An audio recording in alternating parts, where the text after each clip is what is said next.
ഇപ്പൊ തന്നെ ഞാൻ BJP-യിൽ അംഗത്വം എടുത്തപ്പോൾ എൻ്റെ അടുത്ത് പറഞ്ഞ എന്താണ്, ഇഡിക്കാരെ പേടിച്ചിട്ടാണ്. ഇഡിക്കാരെ എൻഫോഴ്സ്മെന്റ് ഡയറക്ടറേറ്റിന് പേടിയുണ്ടെങ്കിൽ ഞാൻ എന്തിനാ BJP ചെയ്തു? ഒരു കേസ് വേണ്ടേ? എന്തെങ്കിലും ഒരു കേസ് വേണ്ടേ എനിക്കെതിരെ? പക്ഷെ അല്ല, അത് how silly is this to say this? മാമിനെ പോലെ ഒരാള് എത്ര ഫ്ലിംസി ആയിട്ട് ആലോചിക്കണം ദാറ്റ് ഒരു പാർട്ടി ജോയിൻ ചെയ്താൽ, അതും ഭരിക്കുന്ന പാർട്ടി ജോയിൻ ചെയ്ത് EDയുടെ അന്വേഷണം വരെ അത് ഒരു പ്രത്യേകതരം ഭാവനയിൽ നിന്ന് വരുന്നതാണെന്നാണ് ഞാൻ വിശ്വസിക്കുന്നത്. എനിക്കറിയില്ല എന്താന്ന്. അല്ല, ചാണകക്കുഴി വീണു എന്നൊക്കെ പറഞ്ഞാലും കുഴപ്പമില്ല. പക്ഷെ ED അത് ഞാൻ ആദ്യമായിട്ട് കേൾക്കാണ്. EDയെ പേടിയാണ്, EDയെ പേടിച്ചിട്ടാണ് ഞാൻ BJP ചേർന്നത്. എനിക്കാരെയും പേടിക്കേണ്ട കാര്യമില്ല. എത്രയും കാലം എടുത്തു ഒരു വനിത നമ്മുടെ ഫോഴ്സിലേക്ക് വരാൻ എന്നുള്ളത്, നമ്മൾ എത്രത്തോണ്ട് ഉൾക്കൊണ്ടിട്ടുണ്ട് എന്നുള്ളതിൻ്റെ ഒരു കാര്യം കൂടി ഉണ്ടല്ലോ. അതായത് ജെൻഡർ വൈസ് നമ്മൾ ന്യൂട്രലാണ്, അല്ലെങ്കിൽ ജെൻഡർ വൈസ് നമുക്ക് ഇക്വാളിറ്റി കൊണ്ടുവരാൻ വന്നിട്ടുണ്ട്. മാമിൻ്റെ ഈ ഒരു സ്പാൻ ഓഫ് 33.5 വർഷത്തിൽ എന്താ അതിൽ നിന്ന് മനസ്സിലായിട്ടുള്ളത്? ജെൻഡർ ഇക്വാളിറ്റി ഇപ്പോഴും ഇല്ല, കേരളത്തിലും അല്ല. എനിക്ക് തോന്നുന്നില്ല ലോകത്ത് എവിടെയെങ്കിലും ഉണ്ടോ എന്ന് എനിക്ക് തോന്നുന്നില്ല. ഒന്നാമത്തെ കാര്യം, 2 ജെൻഡർ ആവുന്നത് കൊണ്ട് അതിന്റെ ഡിഫറൻസസ് എന്തായാലും ഉണ്ടാവും. ഇക്വാളിറ്റി എന്ന് പറയുന്നത് equality of opportunity, equality of എന്താണ് അവസരങ്ങൾ കിട്ടുമ്പോഴും, അല്ലെങ്കിൽ നമ്മൾ സമൂഹത്തിലെ കാഴ്ചപ്പാടിലുള്ള ഒരു ഇക്വാളിറ്റി, ആണുങ്ങൾ കുറച്ചുകൂടെ ഭേദമാണ്, പെണ്ണുങ്ങൾ കുറവാണ് എന്നുള്ള ആ ഒരു സാധനത്തിനെയാണ് നമ്മളെപ്പോഴും കോൺസ്റ്റിറ്റ്യൂഷനായിട്ട് അംഗീകരിച്ച് നമ്മുടെ ഭരണഘടനയിലെ ആർട്ടിക്കിൾ 14 വെച്ചിട്ടുള്ള ഇക്വാലിറ്റി എന്ന് പറഞ്ഞാൽ അതാണ്. പക്ഷെ അതില്ല ഇപ്പോഴും ഈ ജോബ് ഓപ്പർച്യൂണിറ്റീസ് എന്ന് പറഞ്ഞാൽ ആർമിയിൽ പോലും സ്ത്രീകളുടെ പ്രത്യേകമായിട്ടാണ് റിക്രൂട്ട്മെന്റ്, പോലീസിൽ പ്രത്യേകമായിട്ടാണ് റിക്രൂട്ട്മെന്റ്. പോലീസിന്റെ ഒരു എനിക്ക് തോന്നുന്നില്ല ഏതെങ്കിലും ഒരു സംസ്ഥാനത്ത് ജനറലായിട്ട് ഒരു പോലീസ് ഓഫീസേഴ്സിന്റെ വേക്കൻസി വരുമ്പോൾ, താഴെയുള്ള കോൺസ്റ്റബിളിന്റെ വേക്കൻസി വരുമ്പോൾ PSC എല്ലാവരെയും കൂടി ഒരുമിച്ച് വിളിച്ചല്ല നടത്തുന്നത്. അവർ മിനിമം ഹൈറ്റ് ഇത്രയും, മിനിമം പൊക്കം ഇത്രയും, ചെസ്റ്റ് വിസ്തീർണം ഇത്രയും, ഏജ് ഇത്രയും, അങ്ങനെയുള്ള ഷോൾഡർ വിസ്തീർണം ഇത്രയും എന്നൊക്കെ പറഞ്ഞ് പുരുഷന്മാർ മാത്രം അപേക്ഷിക്കാൻ പറഞ്ഞ് ഇപ്പോഴും PSC ചെയ്യുന്നത് എന്തുകൊണ്ടാണ്? This is not equality. അപ്പോൾ ഇക്വാലിറ്റി എന്ന് പറയുന്നത് ഇനിയും ഒരുപാട് കാലം കൂടെ കഴിഞ്ഞിട്ടേ ശരിക്കും വരുള്ളൂ എന്നാണ് എനിക്ക് തോന്നിയിട്ടുള്ളത്. എൻ്റെ 33 വർഷത്തെ സർവീസിൻ്റെ ഇടയിലും ഭയങ്കര ഇനിക്വാളിറ്റി ആയിട്ടാണ് ഫീൽ ചെയ്തിട്ടുള്ളത്.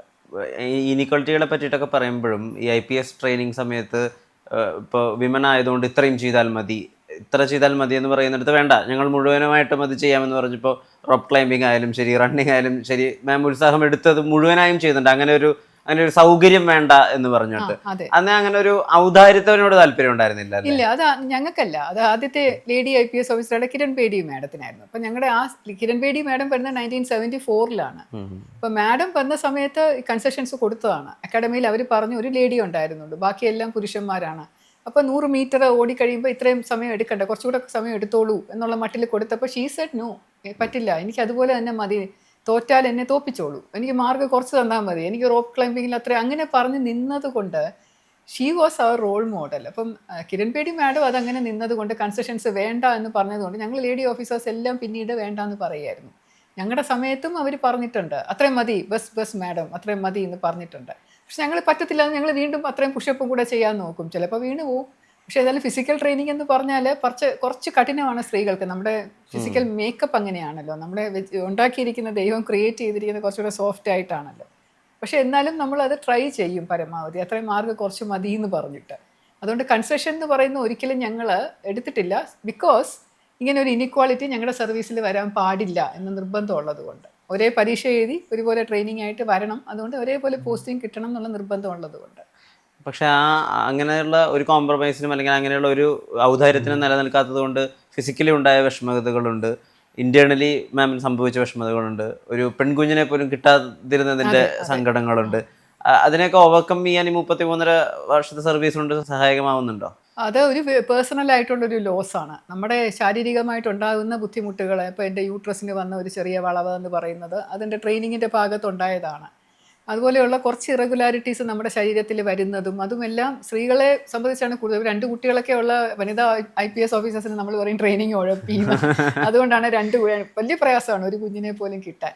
പക്ഷെ അത് നമ്മുടെ പേഴ്സണൽ ലൈഫിൽ ഒരു പ്രശ്നം ഉണ്ടാകുമ്പോൾ അത് വെച്ചിട്ട് നമ്മുടെ പ്രൊഫഷണൽ ലൈഫ് കുറച്ചും കൂടെ നല്ലതാക്കാനായിട്ടൊരു ശ്രമം നടത്തും. ആ ഒരു വശത്തൊരു ഇതുണ്ടായി നമ്മൾ എന്തായാലും പോയി. പക്ഷെ എന്നാലും ട്രെയിനിങ് ഇത്രയും ആത്മാർത്ഥമായിട്ട് ചെയ്തുകൊണ്ട് നമ്മുടെ ജോലിയും അതുപോലെ ആത്മാർത്ഥമായിട്ട് ചെയ്യണം എന്ന ഒരു ചിന്ത വെച്ചിട്ടാണ് നമ്മൾ ആ ജോലിയിൽ ആത്മാർത്ഥത കാണിക്കുന്നത്. ഈ 33.5 വർഷ കാലയളവിൽ മാധ്യമങ്ങളുമായിട്ടുള്ള ഒരു സമവാക്യം ഏത് വിധത്തിലായിരുന്നു? എനിക്ക് തോന്നുന്നു ആദ്യം വലിയ ആവേശത്തോടു കൂടി മാധ്യമങ്ങൾ സ്വീകരിച്ചിട്ടുണ്ട്, വെൽക്കം ചെയ്തിട്ടുണ്ട്. ഇപ്പോൾ ആബ്കാരി പ്രശ്നം ഉണ്ടാകുന്ന സമയത്ത് 11 ഓഫീസേഴ്സിൻ്റെ മാസപ്പടി വിഷയത്തിലുണ്ടാകുന്ന സമയത്ത് മാധ്യമങ്ങളിലൂടെയാണ് ആദ്യമായിട്ട് അതിനൊരു ബ്രേക്ക് ത്രൂ ഉണ്ടാകുന്നത്. പക്ഷേ ഇതേ മാധ്യമങ്ങൾ മാമിനെ മോശക്കാരിയായിട്ട് ഫ്രണ്ട് പേജിൽ എഴുതുകയും അതിനെതിരെ മാം പ്രതികരിക്കുകയും ചെയ്തിട്ടുണ്ട്.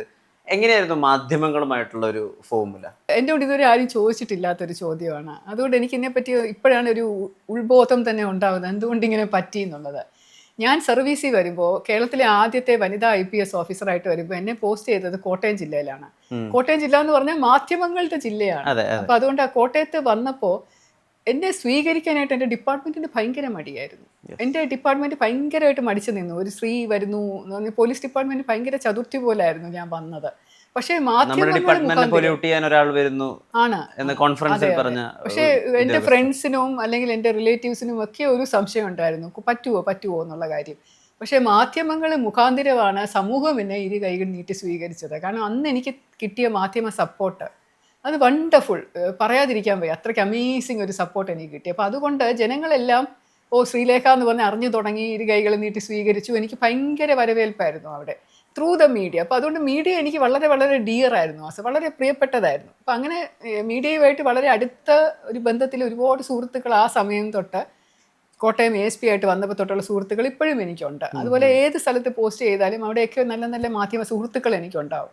പക്ഷേ ഡൗൺ ദ ലൈൻ കുറച്ചുകൂടെ കഴിഞ്ഞപ്പോൾ എൻ്റെ സർവീസിൽ തന്നെ എനിക്ക് പാരയായിട്ടുള്ള അല്ലെങ്കിൽ എനിക്കെതിരെ അസൂയ ഉണ്ടായിരുന്ന അല്ലെങ്കിൽ പോലീസ് ഡിപ്പാർട്ട്മെൻ്റ് അല്ലേ അങ്ങോട്ടും ഇങ്ങോട്ടും ഒക്കെ ഒരുപാട് പെടൽ പിണക്കങ്ങളും അങ്ങനെയൊക്കെ ഉണ്ടാകുന്നതാണ്. അപ്പോൾ അങ്ങനെയുള്ള ആൾക്കാർ മാധ്യമങ്ങളെ ഉപയോഗിച്ചുകൊണ്ട് എനിക്കെതിരെ കള്ള വാർത്ത ചമച്ച് ഇടാൻ തുടങ്ങിയപ്പോൾ ഞാൻ ആദ്യമൊക്കെ എനിക്കറിയില്ലല്ലോ, ഞാൻ അവരെ വിളിച്ച് പറയും, മാധ്യമപ്രവർത്തകരോട് പറയും ഇത് ശരിയല്ല തെറ്റാണ് എന്ന് പറയുമ്പോൾ ആരും അത് വിലക്കെടുക്കില്ല. അവർക്ക് ഗോസിപ്പാണ് വേണ്ടത്. കാരണം ഗോസിപ്പ് സെൽസ്.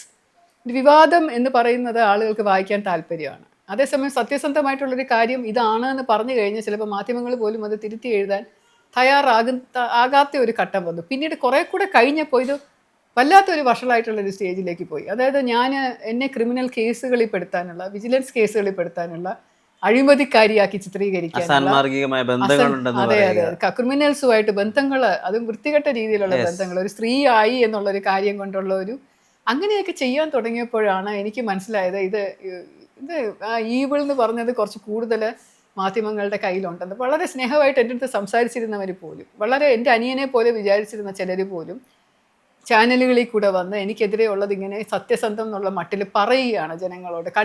ക്യാമറയുടെ കണ്ണി നോക്കി ശ്രീലേഖ ഇങ്ങനെയാണ്, അതിന് തെളിവുണ്ട് എന്ന് പറഞ്ഞ് ഞാൻ എൻ്റെ സഹോദര സ്ഥാനത്ത് കണ്ട മാധ്യമപ്രവർത്തകർ പോലും അങ്ങനെ പറയുമ്പോൾ അതെന്തുകൊണ്ടാണ് എനിക്ക് ഭയങ്കര ഞെട്ടലാണ്. അപ്പോൾ പൈസ വാങ്ങിച്ചിട്ടാണോ, എങ്ങനെയാണ് അത് സ്വാധീനിക്കുന്നത് നോക്കി പിന്നെയാണ് മനസ്സിലാവുന്നത് ഇതിനകത്ത് പല കളികളുണ്ടെന്നുള്ളത്. ആ സമയത്താണ് ഞാൻ പതുക്കെ അകലാൻ തുടങ്ങിയത്. കാരണം എൻ്റെ എഫേർട്ടും പിന്നെ എനിക്ക് അതിൻ്റെ ഇടയ്ക്ക് വെച്ച് കുറച്ച് അസുഖങ്ങളൊക്കെ വന്നു. ഇതിൻ്റെ ആ സമ്മർദ്ദം എന്ന് പറയുന്നത് ഒരു പരിധി വിട്ട് സഹിക്കാൻ പറ്റില്ലല്ലോ. അപ്പോൾ അത് ശരീരത്തിൽ ഇങ്ങനെ പ്രകടമാക്കി പലതരത്തിലുള്ള അസുഖങ്ങൾ വന്നു, കുറേ ഓപ്പറേഷൻസ് വേണ്ടി വന്നു.